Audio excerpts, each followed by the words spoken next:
right? You get home, you watch Netflix, you're on Instagram, you're not really doing work, maybe you're cleaning email, you just go to bed late because you're lazy.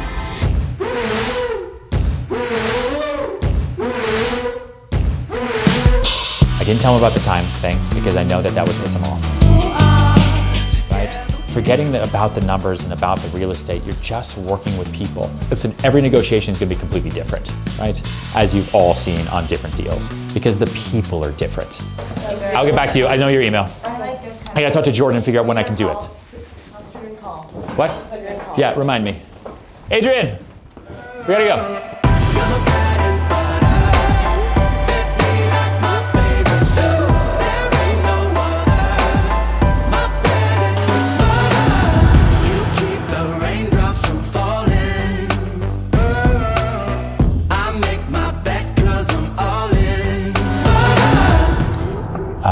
You know, negotiating, people say the art of negotiating, and I like that. I think there is an art to it. It's a craft. The reason I did the negotiating training this morning in the office, and the reason I spent all of January in our separate team meetings talking about negotiating is because it's the one area of the deal where people need me the most.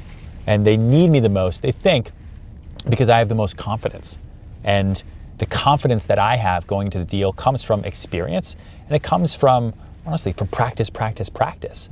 Because no matter what you're selling something to two different people. You've got a seller and a buyer.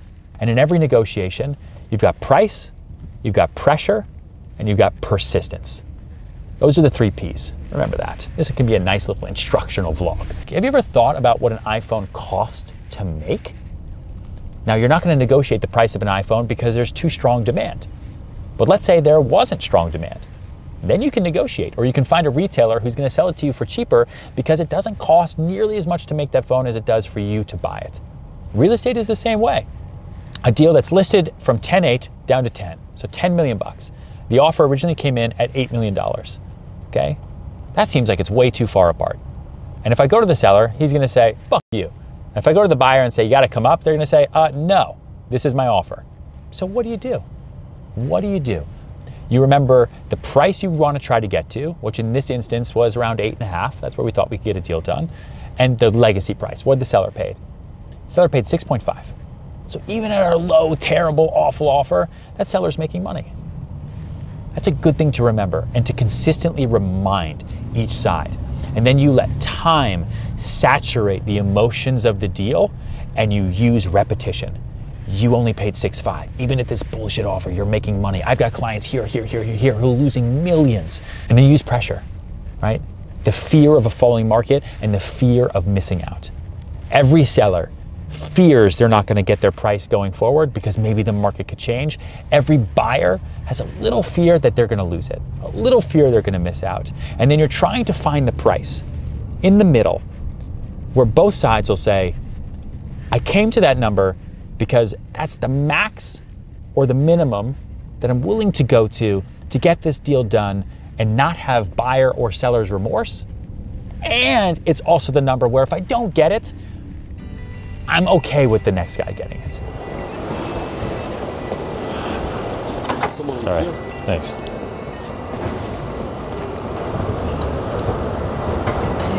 You coming? Let's go. Wow, look who it is. All the way from the Hamptons. How are you? Good to see you. Good to see you. This is Maya. Hey, how are you? She's This is Adrian. Dying to meet you. Dying. Yeah, she is. She's like dying to meet you. Hey, Mr. Caruso, you are the best. There you go. Look who it is. What's going on, brother? Good to see you. How are you? Am I getting a handshake? How'd it go? Was it weird? Me too. I really appreciate awesome, it. man. I appreciate it. I spent a lot of time on my feet. Oh wow, mood lighting. No, don't clap. Don't clap, don't stand. How many people in this room have seen $1 Million Listing at least once? Whoever didn't raise your hand is fucking lying. Okay. So if you've seen that show, or if you saw Sell It Like Serhant, or you've read the book, or you watch the vlog on YouTube, or you follow me on social media, you probably think to yourself, yeah, that guy doesn't have a confidence problem whatsoever. That guy's probably way too confident, right? But I tell you, growing up, I had no self-confidence whatsoever. I was actually pretty overweight for a long time. I had really, really bad skin, and it gave me a lot of anxiety, let's say. I didn't know how to make friends because I bounced around all the time. I wasn't good at sports. I literally sucked at every sport known to man, and my parents forced me to play every single sport. And I did it for one season. I actually played baseball for one season. I remember distinctly my dad walking out into the field in the middle of a game and pulling me out in front of everyone and telling me, this sport is not for me. And you laugh. And I was not laughing at the time. But I became addicted at pushing myself up against walls that made myself uncomfortable. Because I saw that that really worked. Summer 2008, go home or die. Let's get into real estate and let's make it work because I have no other option. I have literally had no other alternative. And I had no self-confidence, no self-esteem, but guess what? None of these people know me. Every single day I'm going to meet new people. I am now confident. I am now the greatest broker in the history of the world. And that's what I told myself every day. It was not true. All I had at the end of the day wasn't a network, wasn't anything else. I had 24 hours in my day.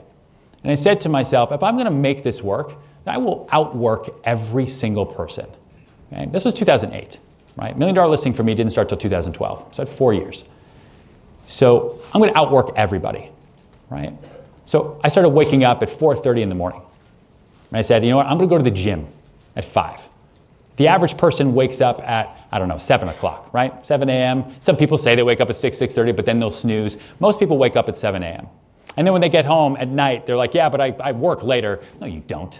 Right? You get home, you watch Netflix, you're on Instagram, you're not really doing work, maybe you're cleaning email, you just go to bed late because you're lazy. That's what I honestly believe. And so I said to myself, okay, so if I put real hours, 5 to 7 a.m. to work every day, the average person wakes up at 7 a.m., that's an extra 2 hours I have every day that my competition isn't going to have. So you multiply 2 hours times 5, 5 days in a work week, right?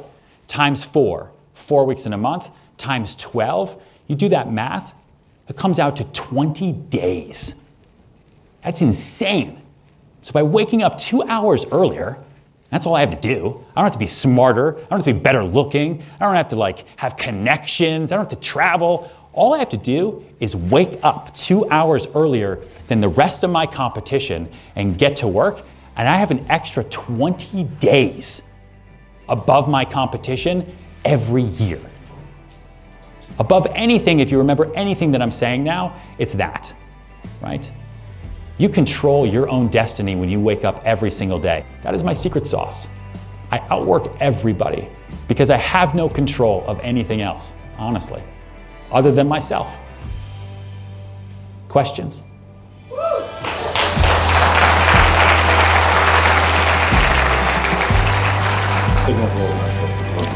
One, two. There you go. Sweet.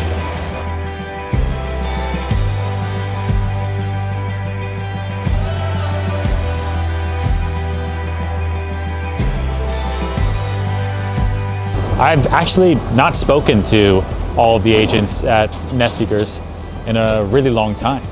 I don't think ever. It's one of our first summits that we've ever done like this. And found the car, here it is.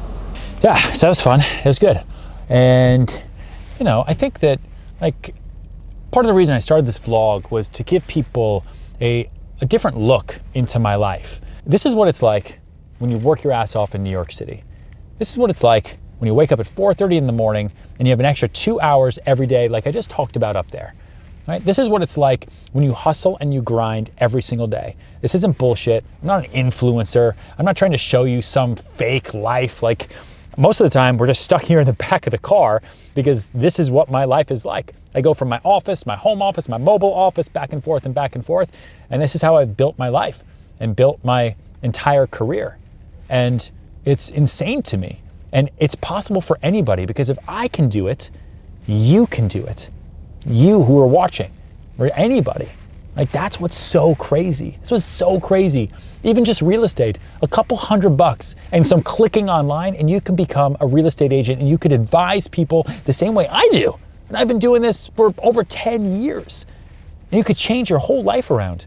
And if it's not real estate, it's selling something else. Whatever you want to sell, what do you like? Sell it. So stop being okay with just being okay and get out there and sell something. I'm so hungry. I'm not eating until 2 o'clock, which is right now, so I got to start eating. That's the end of the vlog. I'm so done.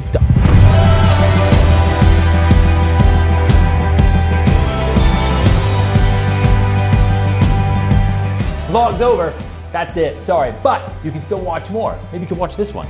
Maybe you can watch this one. See, this one's pretty good. You should watch this one. Actually, you know what? This one seems pretty great. You should definitely watch this one. Actually, this one seems pretty good. Maybe you can watch both of them at the same time. Maybe try clicking like both.